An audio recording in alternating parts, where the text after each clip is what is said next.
Class 10th polynomials discuss करेंगे। तो चलते हैं। आपको ऐसा लगेगा दोस्त कि होम ट्यूटर आपके घर पे आकर के ट्यूशन पढ़ा रहे हैं, इस तरीके से मैं पढ़ा रहा हूं आपको। एक एक चीज इतनी डेप्थ में पढ़ा रहा हूं कि पूरी यूट्यूब इंडस्ट्री के अंदर कहीं नहीं मिल पाएगी। तो चलते हैं। सबसे पहले व्हाट इज पॉलिनोमियल्स। पॉलिनोमियल्स क्या होते हैं? A particular type of algebraic expression.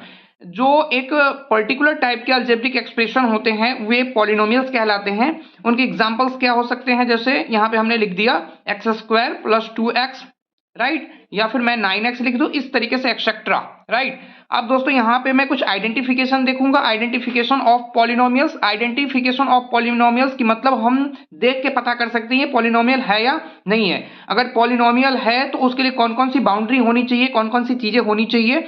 उससे पहले मैं थोड़ा सा ये 1 2 3 4 5 6 स्टार देखूंगा। 6 स्टार देखने के बाद मैं चलूंगा इधर, राइट। 6 स्टार एक बार डिस्कस करते हैं। सबसे मेन चीज क्या है यहां पे देखिए? टर्म, कॉफिशिएंट, कांस्टेंट, एक्सपोनेंट या पावर, ऑपरेटर और वेरिएबल, राइट। तो दोस्तों यहां पे देख सकते हो आप, यहां पे मैंने एक पॉलिनोमियल एक्सप्रेशन लिखा है जो है 8x² + 1, राइट। 8x² + 1 जो है, तो हम क्या यहां पे देख पा रहे हैं, जो हमारा कॉफिशिएंट है वो कौन सा है? 8x²। तो x² के बगल में यहाँ पे क्या है? 8 है, तो 8 क्या हो गया? x² का कॉफिशिएंट हो गया, राइट। कितने टर्म्स हैं? 2 टर्म्स है। एक यहाँ पे 8x² वाला टर्म है और यहाँ पे +1 एक टर्म है। एक टर्म ये है सर, एक टर्म ये है, 2 टर्म है। आ रही बात समझ में? कितने टर्म है सर? 2 टर्म है। वेरिएबल के बारे में आप देख सकते हो, वेरिएबल क्या है? x है। वेरिएबल क्या है? वेरिएबल मतलब जो वेरी कर सकता है वही वेरिएबल होता है। यहाँ पे क्या है? x है। यहाँ पे कोई भी अल्फाबेटिकल हो सकता है, y हो सकता है, z हो सकता है, a हो सकता है, b हो सकता है, कुछ भी हो सकता है, ओके। यहाँ पे पावर, पावर को ही हम एक्सपोनेंट बोलते हैं। किसको बोलते हैं सर? पावर को ही हम एक्सपोनेंट बोलते हैं। आ रही बात समझ में? जो पावर होता है वही एक्सपोनेंट होता है। यहाँ पे x के पावर कितना है? 2 है। आई मीन x का एक्सपोनेंट क्या हो गया? 2 हो गया। मैं पूछ सकता हूं कि x का एक्सपोनेंट कितना है, तो आप बताओगे 2 है। यहाँ पे अगर 3 रहेगा तो x का एक्सपोनेंट कितना हो जाएगा? 3 हो जाएगा, ठीक है। और इस दोनों टर्म के बीच क्या है? प्लस का साइन है, माइनस का साइन है, तो प्लस का साइन है जी। तो प्लस का साइन क्या होता है? ये ऑपरेटर होता है। क्या होता है? ऑपरेटर होता है। ऑपरेटर बोलो तो ऑपरेट करना, कि ऑपरेट कौन कर रहा है। आ रही बात समझ में? यहाँ पे क्या है? ऑपरेटर है। तो ऑपरेटर का मतलब क्या हो गया? अब ऑपरेट करना, कि कौन सी चीज है जो इस एक्सप्रेशन को ऑपरेट कर रही है। तो भैया प्लस जो है इस एक्सप्रेशन को ऑपरेट कर रही है। आ रही बात समझ में? अब यहाँ पे देखते हैं हम, ये +1 जो है ये कांस्टेंट टर्म है। कौन सा टर्म है सर? ये कांस्टेंट टर्म। तो हमने यहाँ पे सीखा टर्म, कॉफिशिएंट, कांस्टेंट, एक्सपोनेंट या पावर, ऑपरेटर और वेरिएबल, राइट। तो हमने इन चीजों को सीख लिया। इन्हीं चीजों सबसे मिलकर के हमारा बनता है पॉलिनोमियल। अब सर मैं देखता हूं यहाँ पे आइडेंटिफिकेशन ऑफ पॉलिनोमियल्स, राइट। हम किस तरीके से कह सकते हैं? क्या वो तरीका है जिससे हम पहचान सकते कि ये हमारे पॉलिनोमियल भाई साहब आ गए? ठीक है। तो पॉलिनोमियल भाई साहब को पहचानने के लिए मैं आपको बताता हूं, जो पावर है, ठीक है, आई मीन जो एक्सपोनेंट है, वेरिएबल का जो एक्सपोनेंट है वो एक्सपोनेंट होल नंबर होने चाहिए। जैसे यहाँ पे 5x², बात समझ लो बाबू, होल नंबर होने चाहिए। जैसे यहाँ पे वेरिएबल का पावर क्या है? 2 है। तो वेरिएबल का पावर अगर 2 है तो ये तो होल नंबर है। होल नंबर क्या होते हैं? 0 1 2 3 4 5 6 7 8 9 10, ये सब इंफिनिटी तक ये क्या होते हैं? होल नंबर होते हैं। लेकिन मैं यहाँ पे क्या देख रहा हूं? यहाँ पे तो 2 है, ये तो होल नंबर है। लेकिन मैं लिखता हूं 3x⁻1/2, 3x⁻1/2। आई मीन यहाँ पे x का पावर क्या है? 1/2 है। तो क्या 1/2 होल नंबर है? नहीं है। तो हमारा ये पूरा का पूरा जो एक्सप्रेशन है, राइट, ये अलजेब्रिक एक्सप्रेशन क्या पॉलिनोमियल है? नहीं, ये पॉलिनोमियल नहीं है। क्योंकि पॉलिनोमियल जो होता है वो पॉलिनोमियल आपको क्या कहता है कि वेरिएबल का पावर जो है, ये वेरिएबल है सर, यहाँ पे क्या है? एक्स वेरिएबल है, यहाँ पे एक्स वेरिएबल है, राइट। अब देखो वेरिएबल का पावर जो है वो सर क्या होना चाहिए? होल नंबर होना चाहिए। आई मीन 0 0 1 2 3 4 5 6 7 इस तरीके से नंबर बढ़ना चाहिए। लेकिन यहाँ पे क्या हो रहा है? यहाँ पे क्या हो रहा है सर? यहाँ पे तो 2 है, होल नंबर है, और प्लस कर दिया 3x⁻1/2, मतलब 1/2 जो है वो क्या है बताओ? होल नंबर नहीं है, वो तो एक क्या है, रेशनल नंबर है, राइट। तो जब रेशनल नंबर हो गया पावर में तो हमारा वो क्या होगा, पॉलिनोमियल नहीं होगा। आ रही बात समझ में, ठीक है। यहाँ पे X raise to the power -2 है, तो -2 जब है, जब जैसे आप -2 लिखोगे तो क्या ये होल नंबर है, नहीं है, तो ये पूरा का पूरा एक्सप्रेशन जो है वो पॉलिनोमियल नहीं है। अब देखो यहाँ पे क्या है, 1/x²। तो आप तो कहोगे कि जी यहाँ पे तो x का पावर 2 है, आई मीन x² है, तो ये पावर जो 2 है, ये पावर 2 आपका क्या होगा, पॉलिनोमियल हो जाएगा, क्योंकि ये तो होल नंबर है। नहीं, अब देखो 1/x² है, तो जब ये x ऊपर आएगा तो x के पावर में क्या हो जाएगा, -2 हो जाएगा, क्योंकि ये रेसिप्रोकल है अभी ना, 1/x² है। जब आप x² को ऊपर लाओगे तो क्या होगा, x raise to the power -2, I mean x का पावर क्या हो जाएगा सर, -2 हो जाएगा। तो ये भी हमारा पॉलिनोमियल नहीं है, राइट। अब देखो यहाँ पे ये x² है, ये तो यहां तक रहता तो पॉलिनोमियल हो जाता, लेकिन रूट x है, तो क्या रूट जब होता है तो पावर में क्या आ जाता है, 1/2, राइट। जब वेरिएबल यहाँ पे रूट में है, तो वेरिएबल भी अगर आपका रूट में है तो वो क्या नहीं होगा, पॉलिनोमियल नहीं होगा। क्यों नहीं होगा, क्योंकि यहाँ पे रूट है। जो रूट का मतलब क्या होता है, किसी भी नंबर का जब रूट होता है, किसी भी वेरिएबल का जब रूट होता है, तो इसका मतलब है तो उसके पावर में 1/2 है। तो जैसे ही 1/2 हो जाएगा, तो क्या 1/2 होल नंबर है, नहीं है। तो जब होल नंबर नहीं है तो इसका मतलब है कि ये पूरा का पूरा एक्सप्रेशन जो है वो पॉलिनोमियल नहीं है। अब मैं यहाँ पे एग्जांपल ले लेता हूँ, ये x के पावर 3/2 है, ये भी हो गया आपका फ्रैक्शन में, तो ये भी आपका पॉलिनोमियल नहीं होगा, राइट। अब जैसे 3x + 9x² + 3 है, मैं नेक्स्ट एग्जांपल ले लिया। अब देखो ये तो है भैया पॉलिनोमियल, क्यों, क्योंकि यहाँ पे x का पावर क्या है, कुछ भी नहीं, तो 1 है। यहाँ पे x का पावर कुछ नहीं तो 0 है। यहाँ पे x का पावर क्या है, 2 है। इसका मतलब ये सारे के सारे होल नंबर है, पावर में वेरिएबल का पावर होल नंबर है। इसका मतलब है कि हाँ जी ये पॉलिनोमियल है, तो मैं इसको राइट क्लिक कर दूंगा। आ रही बात समझ बाबू। चलते हैं सर नेक्स्ट टॉपिक पे, polynomials according to terms, right. Terms के आधार पर 3 भागों में बांटा गया है पॉलिनोमियल्स को। पॉलिनोमियल्स को कितने भागों में बांटा गया बाबू, 3 पार्ट्स में बांटा गया है, जिसमें फर्स्ट है मोनोमियल। मोनोमियल क्या होते हैं, ओनली वन टर्म, जिसमें केवल और केवल एक ही टर्म होते हैं, सिंगल टर्म होता है, वो हमारा मोनोमियल कहलाता है। जैसे मैं लिखता हूं 2x, यहाँ पे लिखता हूं 2, यहाँ पे लिखता हूं 5x⁻³ I mean 5x³, right. इस तरीके से हम एग्जाम्पल एक्सेट्रा और भी ले सकते हैं। इन सब में क्या देख रहे हो आप, इसमें सिंगल टर्म है 2x, इसमें प्लस माइनस करके कुछ नहीं है। यहाँ पे भी क्या है 2, यहाँ पे कुछ भी नहीं है, तो x का पावर क्या हो जाएगा, 0 हो जाएगा। आ रही बात समझ में। अब चलते हैं बी, बाइनोमियल्स पे। बाइनोमियल्स क्या होते हैं बाबू, ओनली 2 टर्म्स, जिसमें केवल और केवल 2 टर्म्स होते हैं, वो बाइनोमियल्स कहलाते हैं। वो क्या कहलाते हैं बाबू, बाइनोमियल्स कहलाते हैं। जैसे मैं बोलता हूं 2 टर्म्स के लिए x² + 3, x² एक टर्म हो गया और +3 एक टर्म हो गया, तो ये दो टर्म्स से मिलकर बना हुआ बाइनोमियल है, तो ये क्या हो जाएगा, बाइनोमियल्स, राइट। यहाँ पे 9y² + 6, यहाँ पे भी एक पॉलिनोमियल है, तो इस पॉलिनोमियल को क्या बोलेंगे, बाइनोमियल्स बोलेंगे। क्यों, क्योंकि इसमें 2 टर्म्स है, एक 9y² और एक +6, ठीक है। तो जब 2 टर्म से मिलके बनता है पॉलिनोमियल, उस पॉलिनोमियल्स को क्या कहते हैं, बाइनोमियल्स कहते हैं। अब चलते हैं यहाँ पे ट्रिनोमियल्स में। ट्रिनोमियल्स क्या होते हैं बाबू, ओनली 3 टर्म्स। कितने टर्म्स होने चाहिए, 3 टर्म्स होने चाहिए। जैसे यहाँ 9x² + 6x + 9, 1 2 3, I mean 3 terms है, 3 टर्म्स से मिलके जो बनता है वो हो जाता है आपका ट्रिनोमियल्स, राइट।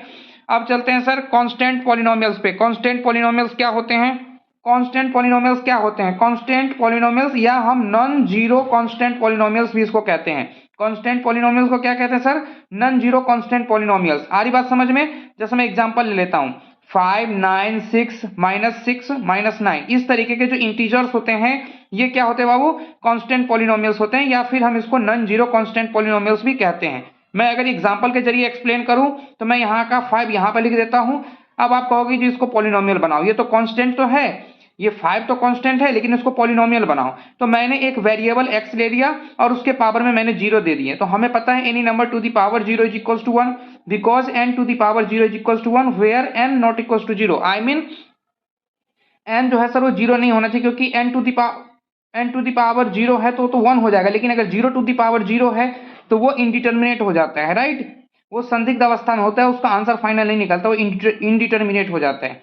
इसीलिए n to the power 0 is equals to 1 where n not equals to 0, n 0 नहीं होना चाहिए, राइट। तो यहाँ पे मैंने x लिखा है, x टू द पावर 0 कर दिया, तो मतलब क्या हो गया, ये पूरा का पूरा ये कांस्टेंट पॉलिनोमियल बन गया। कांस्टेंट तो था ही, अब x टू द पावर मैंने 0 दे दिया, क्योंकि x टू द पावर क्या हो जाएगा 1 हो जाएगा, और 5 इंटू 1 क्या हो जाएगा 5 ही हो जाएगा। तो ये हमारा क्या हो गया सर, कांस्टेंट पॉलिनोमियल हो गया। आ रही बात समझ में। अब चलते हैं सर जीरो पॉलिनोमियल्स पे। जीरो पॉलिनोमियल्स क्या होते हैं, denoted by zero. Zero polynomials को जीरो से डिनोट करते हैं। अब देखो यहाँ पे क्या है, एग्जांपल में मैंने जीरो लिखा और डिनोटेड बाय जीरो, तो जीरो पॉलिनोमियल्स को हम क्या कहते हैं, जीरो पॉलिनोमियल्स को हम किससे डिनोट करते हैं, जीरो से डिनोट करते हैं, राइट। अब चलते हैं बाबू नेक्स्ट स्टार पे, degree of the polynomials. Degree of the polynomial क्या होते हैं, डिग्री ऑफ द पॉलिनोमियल क्या होते हैं, ठीक है, the highest power of the variable in a polynomial. किसी भी पॉलिनोमियल के जो वेरिएबल होते हैं उसका जो हाईएस्ट पावर होता है वो क्या कहलाते हैं, as the degree of the polynomial, वो डिग्री ऑफ द पॉलिनोमियल कहलाते हैं। मैं चलता हूं एग्जांपल की तरफ, देखते हैं सर, थोड़ा सा एग्जांपल देखते हैं। जैसे मैं लिखता हूं यहाँ पे 3x to the power 7 minus 4x to the power 6 plus x plus 9, right. ये हमारा एक पॉलिनोमियल है और हमें डिग्री ऑफ द पॉलिनोमियल निकालना है। मतलब ये क्या है सर, वेरिएबल है। x क्या है यहाँ पे, ये सारे के सारे x जो हैं वो वेरिएबल के फॉर्म में है, राइट। तो वेरिएबल का पावर है कुछ ना कुछ, यहाँ पे 7 है, यहाँ पे 6 है, यहाँ पे कुछ नहीं है पावर, तो 1 है। तो 7 बड़ा है, 6 बड़ा है या 1 बड़ा है, तो सबसे ज्यादा क्या है बाबू 7 है। तो हमने क्या सीखा, डिग्री ऑफ द पॉलिनोमियल क्या हो गया 7 हो गया। जो हाईएस्ट पावर होगा वेरिएबल का, जो हाईएस्ट पावर होगा वो क्या कहलाता है, डिग्री ऑफ द पॉलिनोमियल कहलाता है। तो इस पॉलिनोमियल का डिग्री ऑफ द पॉलिनोमियल क्या हो गया जी, 7 हो गया। अब है sir polynomial according two degree. Polynomial according two degree क्या होता है, चलते हैं लीनियर पॉलिनोमियल। मतलब कि यहाँ पे जो हमारा पॉलिनोमियल होता है वो डिग्री के अकॉर्डिंग कितने टाइप्स के होते हैं, तो हम यहाँ पे 3 टाइप्स के पॉलिनोमियल पढ़ेंगे जो डिग्री के अकॉर्डिंग होता है, राइट। तो फर्स्ट में पढ़ते हैं बाबू linear polynomial. Linear polynomial, linear polynomial क्या होता है, a polynomial of degree 1 is called a linear polynomial. I mean ऐसा पॉलिनोमियल हो जिसका मैक्सिमम पावर 1 हो, आई मीन डिग्री क्या हो सर 1 हो, ठीक है,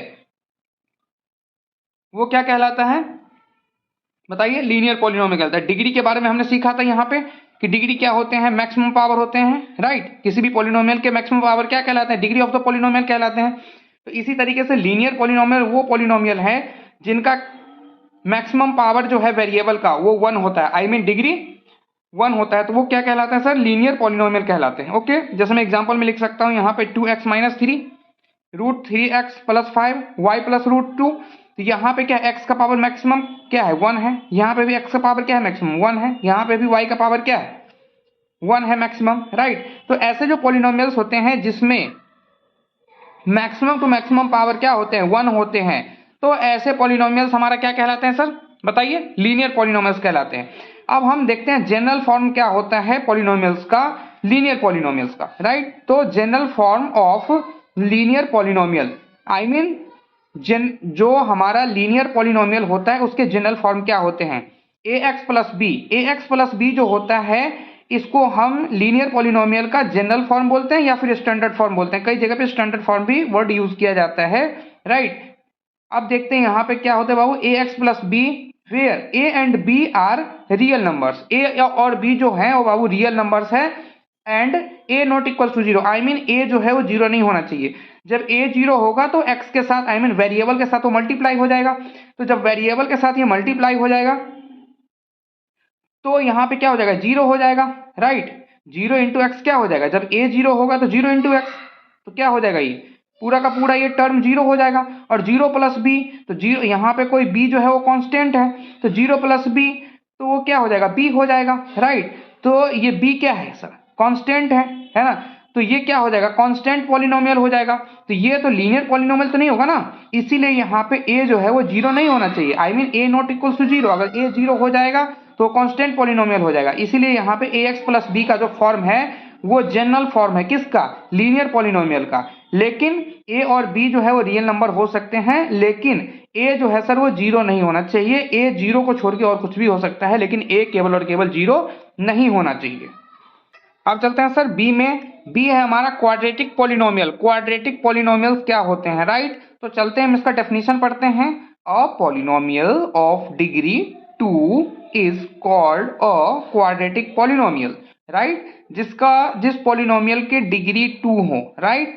डिग्री बोले तो maximum power, I mean maximum power of the variable, right. तो जिस पॉलिनोमियल का मैक्सिमम पावर 2 हो, राइट, वेरिएबल का, जिस पॉलिनोमियल में वेरिएबल का मैक्सिमम पावर 2 हो, वो हमारा क्वाड्रेटिक पॉलिनोमियल कहलाता है। अब जैसे मैं एग्जांपल ले सकता हूं, 2x² माइनस 3x माइनस 2/5। तो एक हमारा ये पॉलिनोमियल है जिसमें वेरिएबल यहाँ पे है और यहाँ पे है, राइट। अब यहाँ पे मैं x raise to the power में 2 देखता हूँ, आई मीन x² है, यहाँ पे डायरेक्टली x है, ठीक है। तो हम क्या यहाँ पे वॉच करते हैं कि हाँ जी x के पावर 2 है और x के पावर 1 है, तो 2 ज्यादा है या 1 ज्यादा है, तो 2 ज्यादा है। तो जब 2 ज्यादा होगा तो इसका मतलब क्या है कि ये हमारा जो है क्वाड्रेटिक पॉलिनोमियल है, क्योंकि मैक्सिमम पावर यहाँ पे 2 है। तो क्वाड्रेटिक पॉलिनोमियल में जो डिग्री होता है वो 2 होना चाहिए, आई मीन 2 डिग्री का जो पॉलिनोमियल होगा वो क्वाड्रेटिक पॉलिनोमियल कहलाता है, राइट। डिग्री क्या होता है बाबू? डिग्री ऑफ द पॉलिनोमियल क्या होता है? जिसमें हमारा highest power of the variable in a polynomial as the degree of the polynomial, right. तो चलते हैं बाबू general form of quadratic equation. General form quadratic equation का क्या होता है? ax² plus bx plus c where a b c are real numbers. a b c जो होते हैं बाबू वो रियल नंबर्स होते हैं, जिसमें हमारा a नॉट इक्वल टू 0 होता है। अगर हमारा 0 हो जाए, राइट, तो ये पूरा का पूरा जो बचा a 0 हो जाएगा, तो x² से मल्टीप्लाई होने के बाद इसका वजूद क्या हो जाएगा? 0 हो जाएगा, आई मीन बचेगा क्या? bx प्लस सी, राइट। तो जब bx प्लस सी हो जाएगा तो ये क्वाड्रेटिक पॉलिनोमियल तो होगा नहीं, ये तो हो जाएगा हमारा लीनियर पॉलिनोमियल, ठीक है, क्योंकि यहाँ पे x का मैक्सिमम पावर क्या हो जाएगा? 1 हो जाएगा। तो अगर इस पॉलिनोमियल की डिग्री अगर 1 हो जाएगी, है ना, तो क्या हो जाएगा? वो लीनियर पॉलिनोमियल हो जाएगा, ठीक है। इसीलिए हमने क्या समझा, a जो है वो 0 नहीं होना चाहिए, a और कुछ भी हो सकता है। तो हमारे लिए a एक्सेप्शन है कि a हमारा 0 नहीं होना चाहिए, a not equal to 0। a b c are real numbers. हाँ, यहाँ पे b और c 0 हो जाए कोई दिक्कत नहीं है, लेकिन हमारा a जो है सर वो 0 नहीं होना चाहिए। आ रही बात समझ में? ये हमारा थ्योरी कह रहा है और स्टैंडर्ड थ्योरी है। चलते बाबू क्यूबिक पॉलिनोमियल पे। सी नंबर में sir cubic polynomials. Cubic polynomials क्या होते हैं? अ polynomial of degree 3 is called cubic polynomial. जिस पॉलिनोमियल का मैक्सिमम पावर 3 होता है वो हमारा क्यूबिक पॉलिनोमियल होता है। एग्जांपल में लेता हूं मैं 2 माइनस एक्स क्यूब, है ना, तो यहाँ पे x का पावर क्या है? 3 है, तो ये क्यूबिक पॉलिनोमियल हो गया। मैक्सिमम पावर यहाँ पे भी 3 है, यहाँ पे भी 3 है, यहाँ पे भी सिर्फ 3 है। इस तरीके से मैं एक्सेट्रा और भी पॉलिनोमियल्स ले सकता हूँ जो क्यूबिक पॉलिनोमियल्स के एग्जाम्पल हो सकते हैं। तो हमने देखा ऐसे पॉलिनोमियल जिनके मैक्सिमम पावर 3 हो, आई मीन डिग्री 3 हो, तो हमारे वो क्यूबिक पॉलिनोमियल्स कहलाते हैं। मैं जनरल फॉर्म भी सीखूंगा, general form of cubic polynomial. Cubic polynomial के जनरल फॉर्म क्या होते हैं? ax³ plus bx² plus cx plus d। ये हमारा जो होता है सर, ये क्यूबिक पॉलिनोमियल का स्टैंडर्ड फॉर्म होता है, या फिर हम इसको जनरल फॉर्म कह सकते हैं। Where a b c d are real numbers, जिसमें हमारा a b c और d जो होता है वो हमारे रियल नंबर्स हो सकते हैं, लेकिन a not equals to 0 and a not equals to 0, a 0 नहीं होना चाहिए सर। अगर a हमारा 0 हो जाएगा तो ये x³ से मल्टीप्लाई होके ऑल ओवर वैल्यू यहाँ पे 0 हो जाएगी, और हमारे पास जो पॉलिनोमियल बचेगा वो एक क्वाड्रेटिक पॉलिनोमियल बचेगा, हमारा क्यूबिक पॉलिनोमियल का वजूद खत्म हो जाएगा। इसीलिए a और कुछ भी नंबर हो सकता है, कुछ और रियल नंबर हो सकता है, लेकिन a केवल और केवल 0 नहीं होना चाहिए। b c d 0 हो सकता है, लेकिन a हमारा 0 नहीं होना चाहिए सर। इस तरीके से हमने क्या देखा कि हमारा जो स्टैंडर्ड फॉर्म है या फिर जो जनरल फॉर्म है क्यूबिक पॉलिनोमियल का, वो ax³ plus bx² plus cx plus d होता है, जहां पे a हमारा क्या होता है sir? A B C D जो होता है वो रियल नंबर होते हैं, लेकिन a not equal to 0, a 0 नहीं होते हैं, राइट। चलते हम नेक्स्ट टॉपिक पे। यहाँ पे सर हम एक स्टार देखेंगे, the degree of on non zero constant polynomial is 0। I mean जो नॉन जीरो कांस्टेंट पॉलिनोमियल होते हैं, नॉन जीरो कांस्टेंट पॉलिनोमियल को हम कांस्टेंट पॉलिनोमियल भी बोलते हैं, राइट, लेकिन उसका standard name non zero constant polynomial use किया जाता है, राइट। तो ऐसे पॉलिनोमियल्स के जो डिग्री होते हैं सर वो क्या होते हैं? 0 होते हैं। जैसे मैं 5 7 9 3 इस तरीके से मैं कुछ भी नंबर दे दूं, ठीक है, या पॉजिटिव नंबर हो या निगेटिव नंबर हो, लेकिन वो जीरो इंटीजर नहीं होने चाहिए, जीरो नहीं होना चाहिए इस एग्जांपल में, राइट। क्योंकि जीरो का जो हमारा डिग्री होता है, आई मीन जीरो पॉलिनोमियल का जो डिग्री होता है उसके बारे में हम नेक्स्ट टॉपिक पे डिस्कस करेंगे, केवल जीरो छोड़ के, राइट। तो मैं यहाँ पे 5 लिखा हूं तो 5 into x to the power zero दे सकता हूं। तो क्यों दे सकता हूं? क्योंकि x का पावर जीरो क्या होता है सर? 1 होता है। y का पावर जीरो क्या होता है? 1 होता है। I mean n to the power zero is equal to 1। मैंने इस फॉर्मूला का यूज किया है, n to the power zero is equal to 1। मतलब किसी भी नंबर का जो पावर जीरो होता है सर, तो उस फाइनल वैल्यू क्या आती है? 1 आती है। आ रही बात समझ में? Where n is equals to zero, n is not equals to zero, I mean n जो है वो जीरो नहीं होना चाहिए। मतलब जीरो का पावर अगर जीरो हो जाए तो वो इनडिटर्मिनेट हो जाएगा, राइट। जीरो का पावर अगर जीरो हो जाए तो क्या हो जाएगा सर? वो इनडिटर्मिनेट हो जाएगा। इसीलिए यहाँ पे n कोई भी नंबर हो सकता है, 5 7 9 3 XYZ कुछ भी हो सकता है, लेकिन जो हमारा जीरो का पावर जीरो नहीं होना चाहिए। इसीलिए मैंने लिख दिया यहाँ पे n not equals to zero, n to the power zero is equals to 1 where n not equals to zero, I mean n जो है वो जीरो नहीं होना चाहिए, आई मीन जीरो का पावर जीरो नहीं होना चाहिए। जीरो का पावर अगर जीरो हो जाए तो वो इनडिटर्मिनेट हो जाता है, राइट। इसीलिए हमने यहाँ पे एक बाउंड्री वॉल घेर दिया है। हम एक्सप्लेन करते हैं इस थ्योरी को।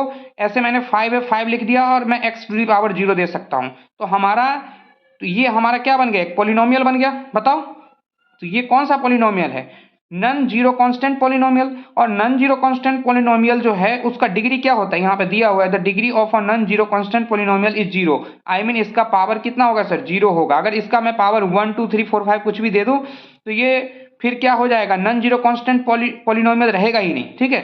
इसलिए इसका पावर हम क्या दे सकते हैं? ज्यादा से ज्यादा जीरो दे सकते हैं, क्योंकि any number to the power zero is equals to 1, ठीक है। अब देखो यहाँ पे 7 है, ये वाला 7 मैंने यहाँ पे ले लिया, फिर मैंने दे दिया x to the power zero.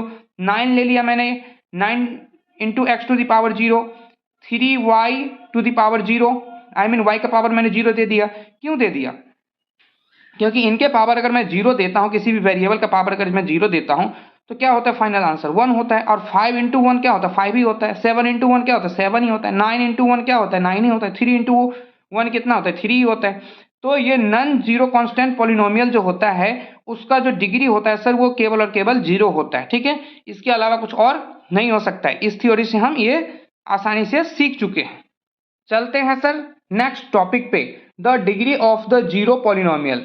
Zero polynomial के जो डिग्री होते हैं सर इज नॉट डिफाइंड। वो क्या होते हैं सर? नॉट डिफाइंड होते हैं। मैं फिर से बता रहा हूं आपको, the degree of the zero polynomial, zero polynomial के जो डिग्री होता है is not defined. Not defined होता है सर, वो डिफाइन नहीं कर सकते। मैं एग्जाम्पल में लिखा हूं, zero into x to the power zero, फिर भी जीरो। जीरो के पावर जीरो इंटू एक्स का पावर 1, ठीक है, ये भी जीरो हो जाएगा। जीरो इंटू एक्स स्क्वायर, ये भी जीरो हो जाएगा। जीरो इंटू एक्स क्यूब, ये भी जीरो हो जाएगा। जीरो इंटू एक्स 4, ये भी जीरो हो जाएगा। जीरो इंटू एक्स 5, ये भी क्या हो जाएगा? जीरो हो जाएगा। आ रही बात समझ में? Zero into x to the power zero, ये भी जीरो है ना, क्योंकि X to the power zero 1 हो जाएगा। और 1 इंटू जीरो क्या हो जाएगा? जीरो ही हो जाएगा। एक्स का पावर 1 क्या होता है? एक्स ही होता है। और जीरो इंटू एक्स क्या हो गया? जीरो हो गया। जीरो इंटू एक्स स्क्वायर, ये भी zero. Zero into X cube, ये भी zero. Zero into X raise to the power 4, ये भी zero. Zero into X raise to the power 5, ये भी जीरो। आई मीन सारे कंडीशन में क्या हो रहा है सर? ये जीरो जीरो ही हो रहा है। इसी तरीके से मैं क्या लिख सकता हूं कि ये तो डिफाइन ही नहीं हो रहा है ना कि एग्जैक्ट कौन से वेरिएबल का जो पावर हो, वेरिएबल का जो जीरो पॉलिनोमियल है, जीरो पॉलिनोमियल में हमें डिग्री अगर निकालना हो तो डिग्री तो सर नॉट डिफाइन हो रहा है, क्योंकि हम डिफाइन ही एग्जैक्टली कोई नंबर से हम डिफाइन ही नहीं कर पा रहे हैं, राइट। तो मैं क्या लिख सकता हूं? The degree of the zero polynomial is not defined. मतलब हम रियल में डिफाइन नहीं कर सकते हैं, तो मैं लिख देता हूं नॉट डिफाइंड, राइट। आ रही बात समझ में? चलते हैं हम नेक्स्ट टॉपिक पे। बहुत ही अच्छा टॉपिक है sir, geometrical meaning of the zeros. Geometrical meaning of the zeros of a polynomial. I mean ये बहुत ही इंपॉर्टेंट टॉपिक है कि किस तरीके से हम कार्टेशियन प्लेन पे हम जीरोज आइडेंटिफाई करें कि उस पॉलिनोमियल के कितने जीरोज हैं। मैं पहले एक ग्राफ देखता हूं, graph of the linear polynomial. Linear polynomial का सर ग्राफ कैसे बनता है? फिर से एक बार सुन लो बाबू, लीनियर पॉलिनोमियल का ग्राफ कैसे बनता है। इतनी डेप्थ में वीडियो बना रहा हूं, पूरे यूट्यूब इंडस्ट्री में कहीं नहीं मिलेगी बाबू, इसलिए काफी ज्यादा गौर से देखना पड़ेगा आपको। It is a straight line. जो ग्राफ होता है लीनियर पॉलिनोमियल का वो एक स्ट्रेट लाइन होता है। जैसे कि आप देख सकते हो यहाँ पे मैंने एक कार्टेशियन प्लेन ड्रॉ किया है, उस कार्टेशियन प्लेन के अंदर हमने लीनियर पॉलिनोमियल का एक ग्राफ बनाया है। जैसा कि आप यहाँ पे देख पा रहे हो, मैंने इस पे कोई भी नंबर डिसाइड नहीं किया है, मैंने बस और बस समझाने की कोशिश करी है कि लीनियर पॉलिनोमियल, क्वाड्रेटिक पॉलिनोमियल और क्यूबिक पॉलिनोमियल के ग्राफ्स कैसे बनते हैं, राइट। अभी निकालने की बारी जब आएगी तब क्वेश्चन में अपन लोग सॉल्व करेंगे, लेकिन यहाँ पे थ्योरेटिकली पॉइंट से मैं एक एवरेज आइडिया देने की विद फिगर कोशिश कर रहा हूँ कि it is a straight line. I mean linear polynomial के जो ग्राफ बनते हैं वो सर एक स्ट्रेट लाइन होता है। आ रही बात समझ में? एक क्या होता है? स्ट्रेट लाइन होता है। It cuts x axis at exactly one point. I mean ये एक्स एक्सिस को सर एक ही पॉइंट पे कट करता है, एग्जैक्टली वन पॉइंट पे, वन पॉइंट से ज्यादा कट नहीं करेगा। आ रही बात समझ में? ये क्या कह रहा है? It cuts x axis at exactly one point. I mean ये एक्स एक्सिस है सर, ये एक्स एक्सिस देख रहे हो, और ये वाई एक्सिस है, राइट। यहाँ पे क्या है सर? सेंटर है 0, राइट। अब देखो ये एक्स एक्सिस को कितने बार एग्जैक्टली कट कर रहा है? ये straight line one times cut कर रहा है, वन टाइम्स देख रहे हो आप, वन टाइम्स कट कर रहा है, ठीक है। तो ग्राफ ऑफ लीनियर पॉलिनोमियल एक स्ट्रेट लाइन होता है, जैसा कि हम यहाँ पे देख रहे हैं, राइट। मैं यहाँ पे मान लो नाम रख दिया यहाँ पे कि हाँ जी ये इसका नाम है PQ नाम है, ठीक है। और ये PQ जो है वो हमारा यहाँ पे एक बार कट हो रही है, एक्स एक्सिस पे सिंगल टाइम कट हो रही है, एग्जैक्टली वन पॉइंट पे कट हो रही है, ठीक है।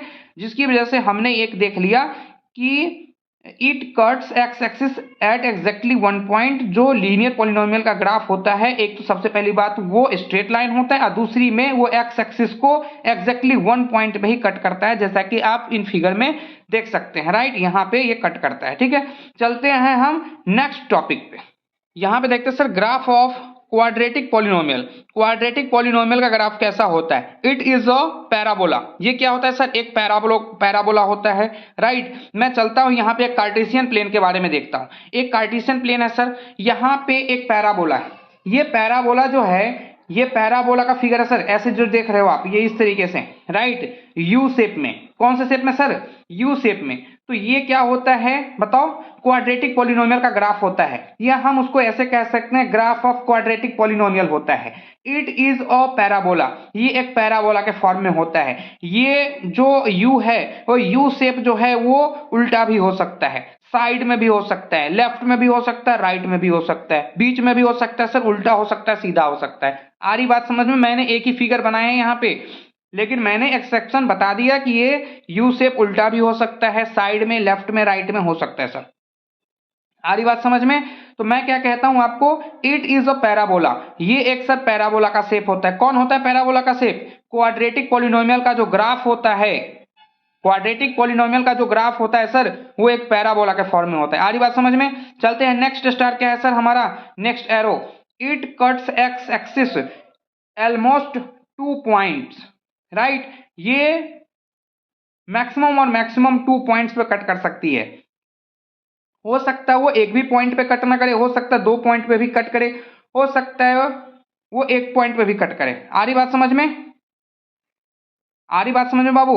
ये क्या कहता है? It cuts x axis at most 2 points. ये ज्यादा से ज्यादा 2 पॉइंट को कट कर सकता है, एक्स एक्सिस के 2 पॉइंट को कट कर सकता है। हो सकता है ये 0 पॉइंट को कट करे। 0 मतलब कुछ भी नहीं। 0 मतलब क्या होता है सर? कुछ भी नहीं। तो ये एक टाइम भी कट ना करे, हो सकता है 1 टाइम कट करे, हो सकता है 2 टाइम कट करे, ठीक है। तो ग्राफ ऑफ क्वाड्रेटिक पॉलिनोमियल आपने देखा।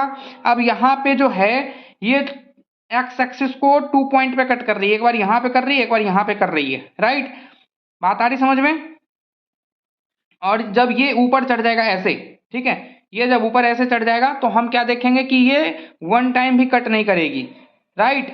अब चलते हैं बाबू graph of a cubic polynomial. Cubic polynomials क्या होते हैं और किस तरीके से इनका ग्राफ बनता है, राइट।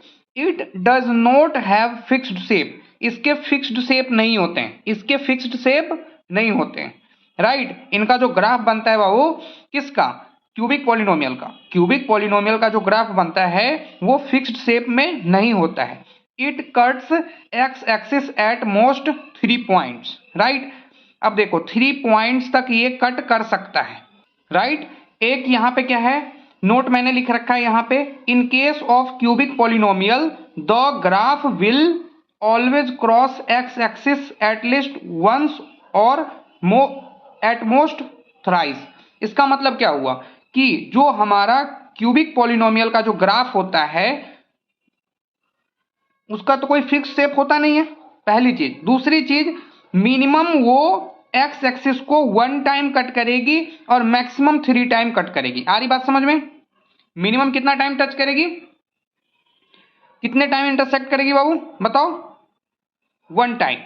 क्यूबिक पॉलिनोमियल का जो ग्राफ होता है वो मिनिमम 1 टाइम क्या करेगी, एक्स एक्सिस को कट करेगी और मैक्सिमम 3 टाइम एक्स एक्सिस को कट करेगी। आइए चलते हैं नेक्स्ट पेज पे और देखते हैं किस तरीके से क्यूबिक पॉलिनोमियल का ग्राफ बनता है। यहाँ पे बाबू आप देख सकते हो कि किस तरीके से आपके क्यूबिक पॉलिनोमियल्स का ग्राफ बनता है। ये देखो कोई फिक्स शेप में नहीं है, ये देख रहे हो, ये किस तरीके से जलेबी की तरह इधर उधर मुड़ती जा रही है।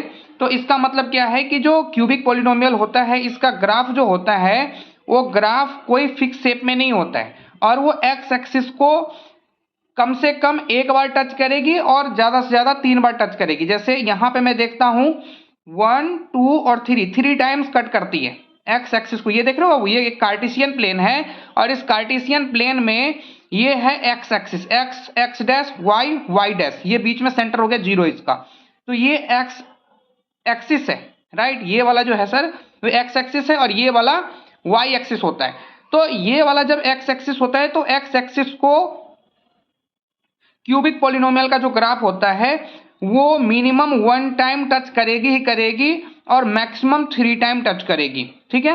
1 टाइम टच करना अनिवार्य है, 1 टाइम टच करेगी और मैक्सिमम 3 टाइम टच करेगी। तो ये हमारा जो ग्राफ है, हम इसमें क्या देख रहे हैं, जो क्यूबिक पॉलिनोमियल का ग्राफ है।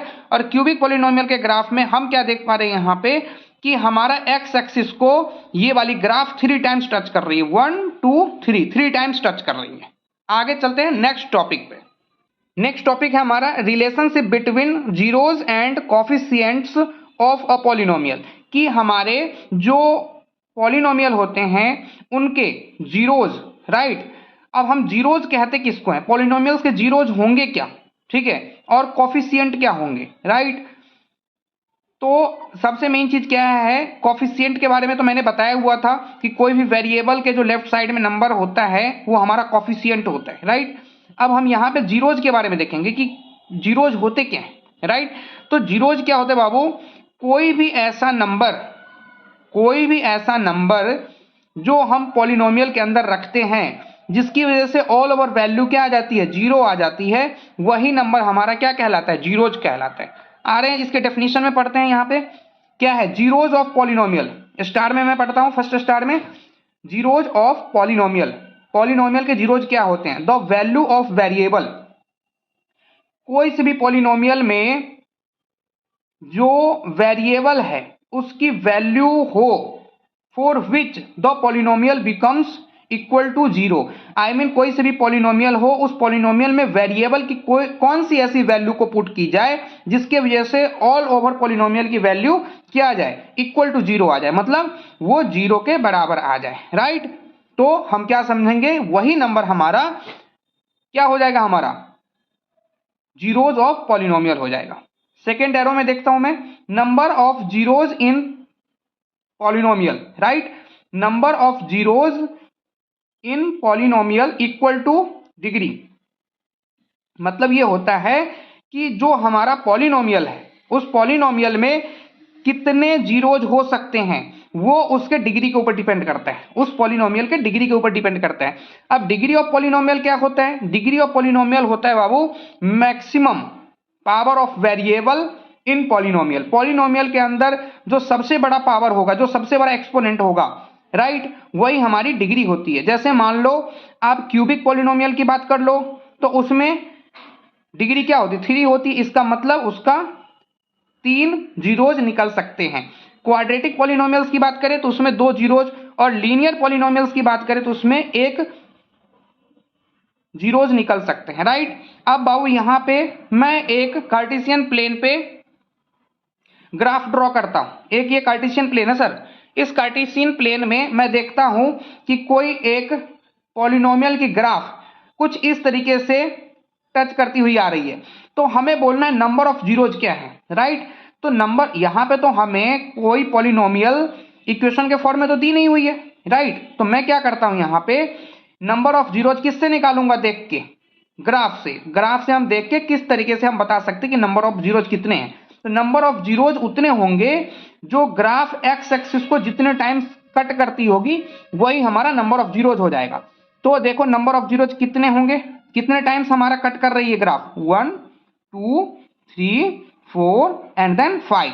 इसका मतलब यह है कि ये ग्राफ जो है हमारा 5 टाइम्स कट कर रही है, जिसकी वजह से नंबर ऑफ जीरोज कितना हो जाएगा, 5 हो जाएगा। नंबर ऑफ जीरोज कितना हो जाएगा सर, 5 हो जाएगा। आ रही बात समझ में। कोई भी पॉलिनोमियल के जो ग्राफ बनेंगे वो जितनी टाइम ग्राफ एक्स एक्सिस को कट करेगी उतने ही नंबर ऑफ जीरोज होंगे। इसका मतलब यह है कि 1 2 3 4 5 टाइम्स एक्स एक्सिस को कट करिए। वाई एक्सिस से हमें कोई मतलब नहीं है, हम एक्स एक्सिस की बात करेंगे। एक्स एक्सिस को जो ग्राफ जितने टाइम्स कट करेगी, जितने टाइम इंटरसेक्ट करेगी, इसका मतलब यही होगा कि नंबर ऑफ जीरोज उतने ही हो जाएंगे, ठीक है। 5 टाइम्स यहाँ पे टच कर रही है एक्स एक्सिस को, तो नंबर ऑफ जीरोज भी यहाँ पे सर 5 हो जाएंगे। आ रही बात समझ में। आगे समझने के लिए चलते हैं हम नेक्स्ट पेज पे। यहाँ पे सर हम क्वाड्रेटिक पॉलिनोमियल्स के बारे में सीखेंगे, इसके जीरोज कैसे निकालते हैं और इनके जीरोज को हम किस तरीके से इंडिकेट करते हैं, राइट। इनके रिलेशनशिप क्या होते हैं। तो हमें पता है कि क्वाड्रेटिक पॉलिनोमियल्स का general form a x x square plus b x plus c होता है, जहां पे ए नॉट इक्वल्स टू 0 होता है। ये क्या है sir, general form of quadratic polynomial, a x square plus b x plus c. आ रही बात समझ में। इसमें एक्स स्क्वायर है यहाँ पे, तो डिग्री ऑफ पॉलिनोमियल क्या है सर, 2 है यहाँ पे, ठीक है। डिग्री ऑफ पॉलिनोमियल क्या है, 2 है। तो इसका मतलब है इसके कितने जीरोज निकलेंगे, 2 जीरोज निकलेंगे। मैक्सिमम कितने जीरोज निकलेंगे इसके, 2 जीरोज निकलेंगे। आ रही बात समझ में। तो जब 2 जीरोज निकलेंगे, 2 जीरोज बनेंगे, तो हमने एक जीरोज को क्या मान लिया सर, जीरोज कितने निकलेंगे, 2 निकलेंगे। तो मैंने एक जीरोज को मान लिया अल्फा और एक जीरोज को मान लिया हमने बीटा।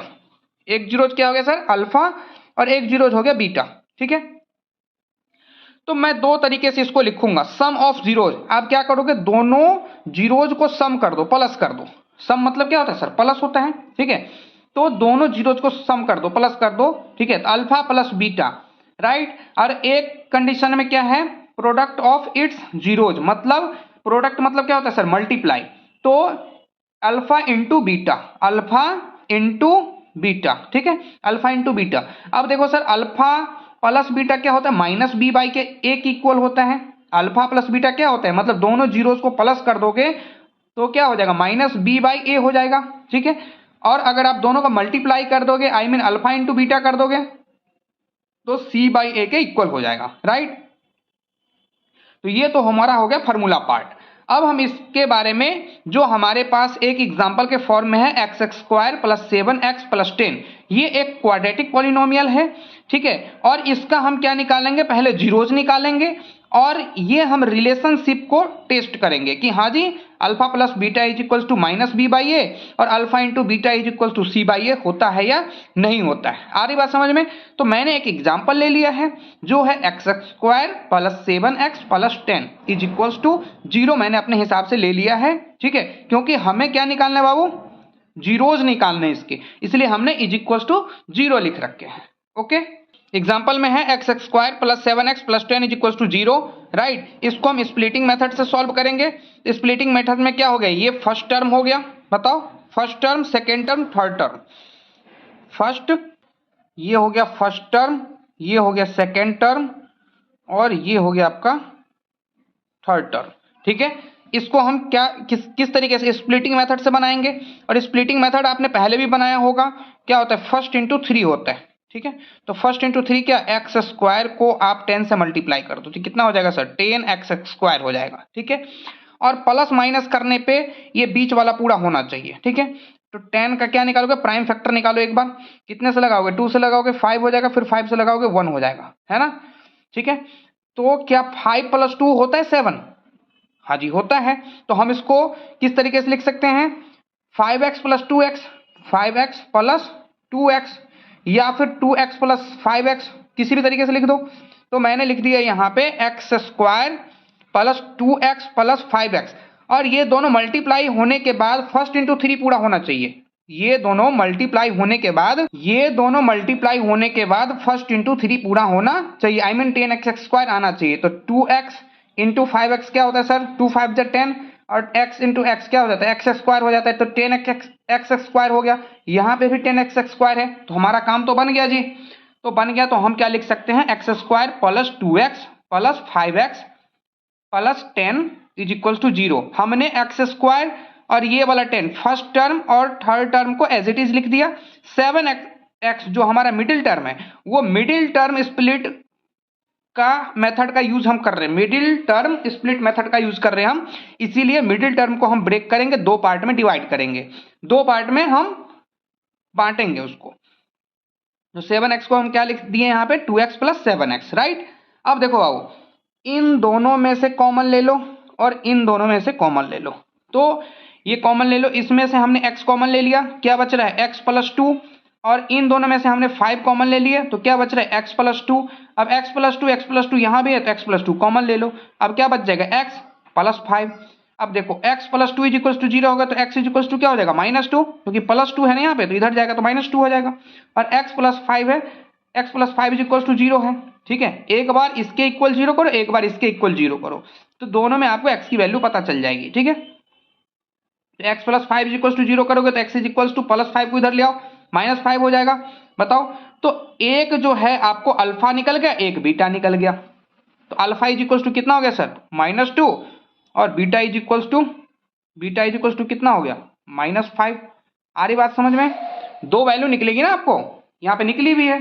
जब स्प्लिटिंग मेथड से आपने क्वाड्रेटिक पॉलिनोमियल्स के वैल्यूज को फाइंड आउट किया, तो दो वैल्यू निकली है, एक निकला है अल्फा मान लिया हमने, एक बीटा मान लिया हमने जो भी फॉर्मूला पढ़ा था, alpha plus beta is equal to -b/a, हमें इसको प्रूफ करना है, हमें इन जीरोज की सत्यता की जांच करनी है, टेस्ट करना है कि भैया ये फॉर्मूला सही है या नहीं है। तो alpha plus beta is equal to -b/a, बताओ, तो अल्फा की वैल्यू कितनी हो गई सर, अल्फा की वैल्यू क्या होगी, -2 या -5, कुछ भी लिख दो, उससे कोई दिक्कत नहीं है, ठीक है। तो हमने लिख दिया -5, अब प्लस में -2, तो -5 और -2 कितना हो जाएगा सर, -5 और -2 कितना हो जाएगा, -7, ठीक है। -5 और -2 कितना हो गया, -7 हो गया, और -b/a है ना, -b/a, तो b कितना है यहाँ पे, आप क्या निकालोगे बाबू, b निकालोगे। तो b कैसे निकालोगे आप बताओ, यहाँ पे क्या है, इसके कॉफिशिएंट क्या हो गए, a हो गए, इसके कॉफिशिएंट क्या हो गए, b हो गए, और इसके कॉफिशिएंट क्या हो गए, c हो गए, राइट। ये तो खुद आपका जो है वो क्या है, कांस्टेंट टर्म है। तो मैं अगर लिखना अगर मैं चाहूँ तो a इज इक्वल टू कितना हो गया बाबू बताओ, a इज इक्वल टू कितना हो गया, 1, क्योंकि x² के लेफ्ट साइड में कोई नंबर नहीं है, कोई कॉफिशिएंट नहीं है, तो क्या हो गया, 1 हो गया। b इज इक्वल टू कितना लिख सकता हूँ मैं, 7 लिख सकता हूँ, b इज इक्वल टू 7, और c इज इक्वल टू क्या है बाबू, 10 है, क्योंकि ये खुद ऑलरेडी एक कांस्टेंट टर्म है, ठीक है। तो कांस्टेंट टर्म है, तो हमने c इज इक्वल टू कितना लिख दिया, 10 लिख दिया। आ रही बात समझ में, बताओ। यहां पे हमने क्या देखा बाबू, alpha plus beta is equal to -b/a, तो -b, हमने b की वैल्यू निकाली है, यहाँ पे b की वैल्यू क्या है सर, 7 है, b की वैल्यू क्या है, 7 है। हमें क्या देना है यहाँ पे, -7, क्योंकि माइनस तो माइनस है ही ऑलरेडी, b के जगह पे हमने 7 दे दिया, अपॉन है तो अपॉन दे दिया हमने, और a की वैल्यू कितनी है, a की वैल्यू क्या है, 1 है, तो 1 दे दिया हमने। तो हमें पता है -7/1, तो यहाँ पे डिनोमिनेटर में तो 1 हमें लिखना है नहीं, क्योंकि डिनोमिनेटर में 1 क्या होता है, इनविजिबल होता है, तो हमने 1 को साइड कर दिया, तो हमारा क्या बचा, -7। अब देखो -5 और -2 कितना होता है, -7 होता है, और यहाँ पे ऑलरेडी -7, तो क्या -7 के इक्वल है, हाँ जी इक्वल है। इसका मतलब क्या हुआ, alpha plus beta is equal to -b/a जो है वो हमने सही लिखा था, ठीक है। इस तरीके से अल्फा प्लस बीटा को तो हमने प्रूफ कर लिया, अब हम अल्फा इंटू बीटा को प्रूफ करेंगे। अल्फा इंटू बीटा जो होता है एज पर फॉर्मूला c/a होता है, तो c/a को हम किस तरीके से प्रूफ करेंगे, देखते हैं। अल्फा इंटू बीटा, अल्फा के जगह पे बाबू a इंटू बी या b इंटू a, उसमें कोई फर्क नहीं होता है। तो हमने क्या सीखा बाबू, यहाँ पे एक जगह पे -5 रख दो, एक जगह पे -2 रख दो, दोनों के बीच में मल्टीप्लाई कर दो, ठीक है। और इज इक्वल्स टू है तो इज इक्वल्स टू रख दो, c/a है तो c/a पूरा करो, c कितना है, 10 है, तो 10 लिख दिया हमने, और a की वैल्यू कितनी है, 1 है, तो अपॉन में 1 लिख दिया हमने। माइनस से माइनस क्या हो जाएगा सर, कैंसिल हो जाएगा, माइनस से माइनस क्या हो जाएगा, कैंसिल हो जाएगा, 5 2 10 इज इक्वल्स टू है तो इक्वल्स टू दे दो, 10/1 कितना हो गया, 10 ही हो गया, क्योंकि अपन में 1 क्या इनविजिबल होता है, तो 10/10 क्या हो गया, सही है हमारा, राइट, 10/10 इज इक्वल्स टू सही है, क्योंकि LHS और RHS हमारा क्या होना चाहिए, इक्वल होना चाहिए, तो हमने क्या समझ लिया कि alpha into beta is equals to C/A होता है, ठीक है। तो हमने जीरोज का टेस्ट भी ले लिया कि alpha plus beta is equals to minus B/A और alpha into beta is equals to C/A। ये कौन से पॉलिनोमियल के लिए है बाबू, ये है हमारा क्वाड्रेटिक पॉलिनोमियल के लिए, ठीक है। चलते अब हम लीनियर पॉलिनोमियल के लिए नेक्स्ट पेज पे। ये है सर हमारा लीनियर पॉलिनोमियल, ठीक है। लीनियर पॉलिनोमियल जो होता है उसका फॉर्म होता है ax plus B where a not equals to 0, I mean a जो है वो 0 नहीं होना चाहिए, ठीक है। अगर ये 0 होगा तो क्या हो जाएगा, ये लीनियर पॉलिनोमियल फिर नहीं कहलाएगा, ये नॉन जीरो कांस्टेंट पॉलिनोमियल हो जाएगा, ठीक है। तो a 0 नहीं होना चाहिए, 0 छोड़ के a और b जो है वो अदरवाइज कोई सा भी रियल नंबर हो सकते हैं, a केवल 0 नहीं होना चाहिए, ठीक है। अब चलते हैं बाबू, ax plus B is equal to मैं 0 कर देता हूं, क्योंकि हमें ax प्लस बी एक लीनियर पॉलिनोमियल है जिसके लिए हमें एक जीरोज निकालना है, ठीक है। तो मैं therefore x is equal to क्या लिख दूंगा, प्लस बी इधर जाएगा, माइनस बी हो जाएगा, और क्या हो जाएगा, ये a जो है ये अपॉन में आ जाएगा, ठीक है। x से therefore x is equal to क्या हो जाएगा, माइनस बी अपॉन ए। तो मैं x की वैल्यू को अल्फा मान लिया, तो हमें पता है कि लीनियर पॉलिनोमियल में एक ही जीरोज निकलते हैं, एक ही जीरोज निकलते हैं, ठीक है। तो अल्फा इज इक्वल टू क्या हो गया बाबू, माइनस बी बाई ए। आ रही बात समझ में, आई मीन x की वैल्यू जो होगी, x की वैल्यू जो होगी, x यहां पे मैं x लिख देता हूं, जो x की वैल्यू होगी वो माइनस बी बाई ए हो जाएगी, ठीक है। आ रही बात समझ में। इस तरीके से लीनियर पॉलिनोमियल जो है आपका, उसके केवल और केवल कितने निकलेंगे जीरोज, एक जीरोज निकलेंगे। आ रही बात समझ में। अब चलते बाबू क्यूबिक पॉलिनोमियल्स पे।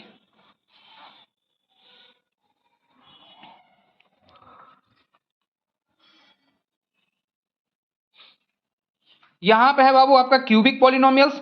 क्यूबिक पॉलिनोमियल्स का जनरल फॉर्म होता है ax cube plus bx square plus cx plus d, right. अब ये हमारा एक ऐसा पॉलिनोमियल होता है जिसमें जो x एक्सिस होता है उसको ग्राफ 3 टाइम्स कट करती है, मैक्सिमम और मिनिमम 1 टाइम्स कट करती है x एक्सिस को, राइट। जिसमें हम कुछ देखते हैं, alpha beta and gamma are zeros, इसके अल्फा बीटा और गामा क्या होंगे सर, जीरोज होंगे। आई मीन जो क्यूबिक पॉलिनोमियल है तो इसके कितने जीरोज हो सकते हैं, 3 जीरोज होंगे, ठीक है। तो अल्फा बीटा और गामा हमने मान लिया कि पहला वाला जीरोज जो होगा वो अल्फा होगा, दूसरा वाला बीटा होगा, तीसरा वाला गामा होगा। तो ये 3 प्रकार के 3 हमारे जीरोज होंगे, जिसमें मैं कुछ फॉर्मूला लिखता हूं, alpha plus beta plus gamma, I mean sum of zeros. ये क्या हो गया बाबू, sum of zeros, alpha plus beta plus gamma, मतलब तीनों जीरोज को जब मैं प्लस कर दूंगा तो उसकी वैल्यू माइनस बी अपॉन ए के इक्वल होगी, राइट। तो हमारा एक फार्मूला बन गया, alpha plus beta plus gamma is equal to minus b upon a, ठीक है। सेकेंड फार्मूला है बाबू, alpha beta plus beta gamma plus gamma alpha is equal to c upon a, second formula sir. Third formula की तरफ चलते हैं, alpha into beta into gamma, I mean product of zeros, मतलब cubic polynomials में हम तीनों के तीनों जो हमारा जीरोज है उन तीनों जीरोज को हम क्या कर देंगे, मल्टीप्लाई कर देंगे alpha into beta into gamma, तो किसके इक्वल हो जाएगा, माइनस डी अपॉन ए के इक्वल हो जाएगा। तो फॉर्मूला बन गया हमारा alpha into beta into gamma is equals to minus d upon a. आ रही बात समझ में, माइनस डी अपॉन ए।